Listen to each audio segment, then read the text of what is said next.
Who would be your wicket-keeper? Or are you just going to agree on that? Because there is the obvious one. Gilchrist? Yeah. You're going to say Gilchrist? Well, Ian Chappell told me the other day that Rod Marsh was as good as Gilchrist. Okay, I'm not...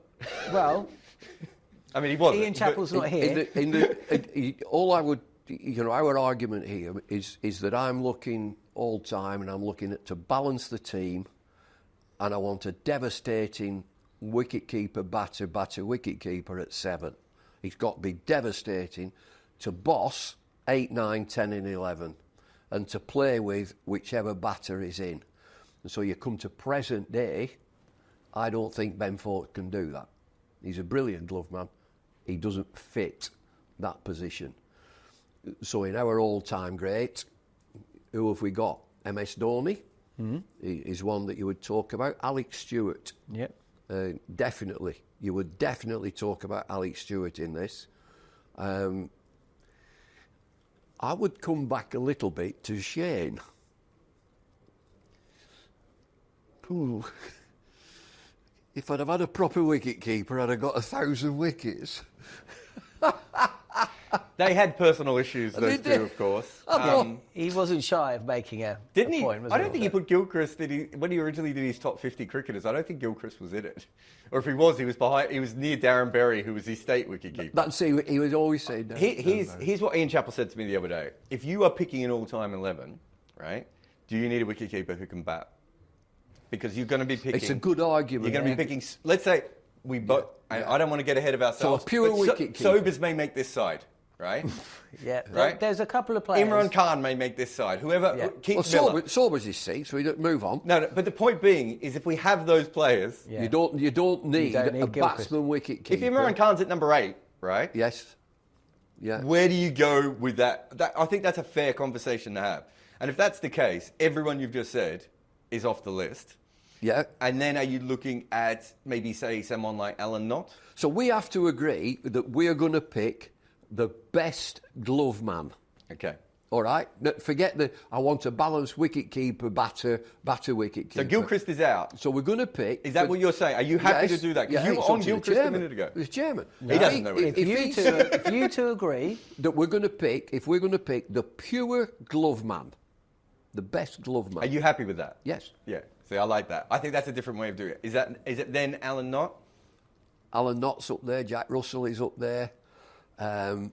Ian Healy is definitely up Prasanna there. Jayawardena? Yeah. Oh, come on. Prasanna Jayawardena was a master.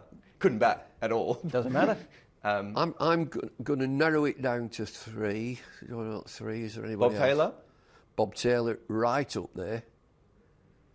So this lad Fawkes is excellent. He's really good too. He's brilliant, Fawkes. So what is it that made them the cut above? Again, let's get back to Bob. When he was talking about wicket-keepers who weren't very good, Bob Willis. It's hardly melting into the gloves. And he would always end up that with a clang. So I grew up in Victoria, and Darren Berry was fabulous. Played in the Lancashire leagues. Just an artist of a wicketkeeper.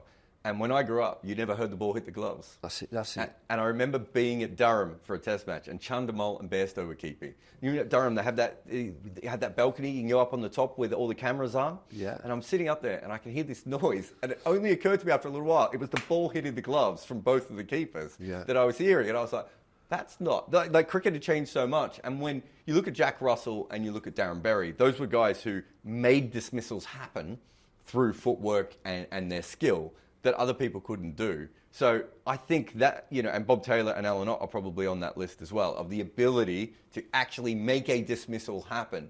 So you watch the old footage of Victoria playing. Shane Warne is about 3 metres away from Darren Berry, and Darren Berry's like, all this is covered.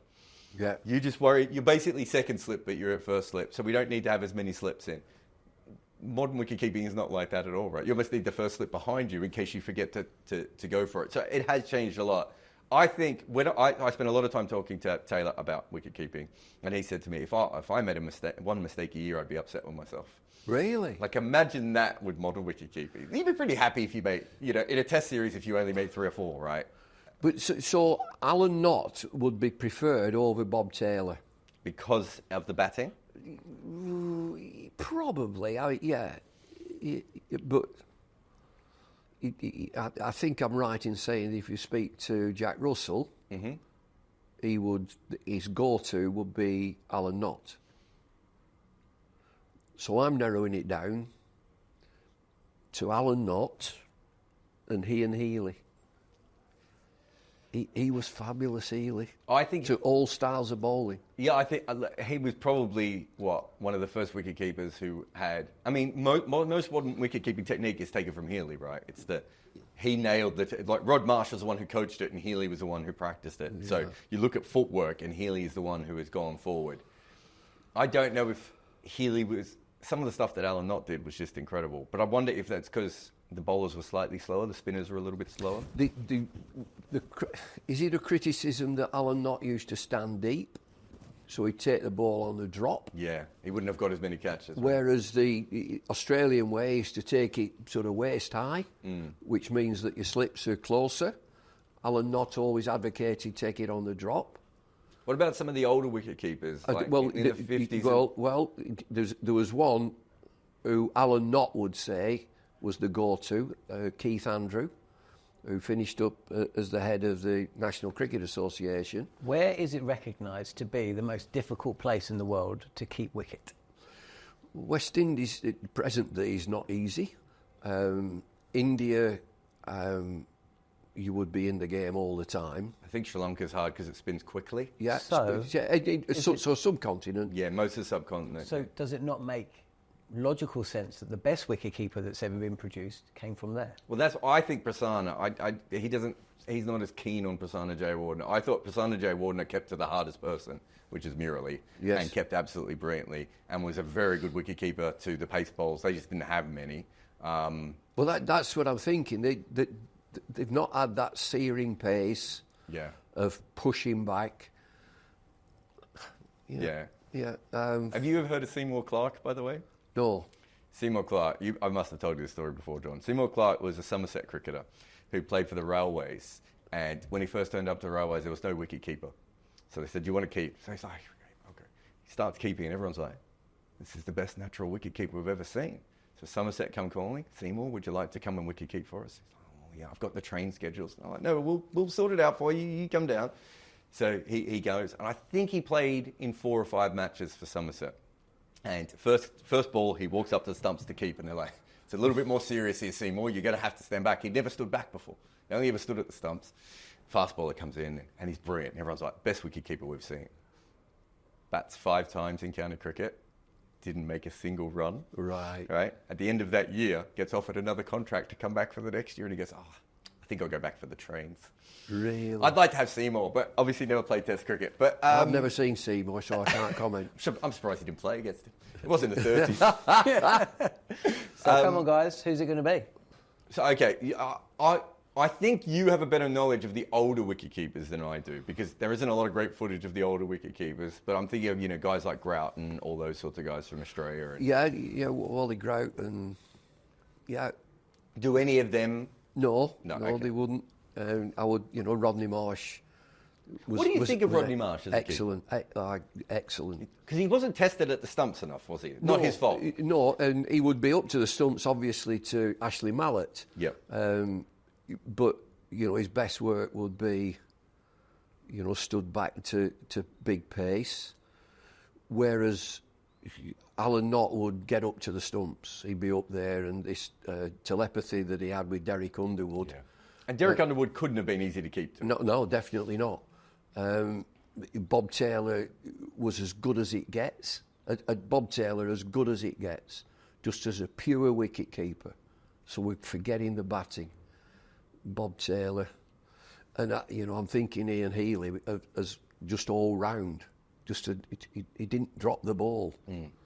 He didn't drop it, and against the most difficult place is up to the stumps against wrist spin, which he would have a career up to the stumps against wrist spin. And I'm trying to think of a comparison from an English keeper when you consider how much cricket Ian Healy would have played with Shane Warne. So my problem with Healy is, and I think he was fantastic, but I saw Warne bowl to Berry, and Berry was better.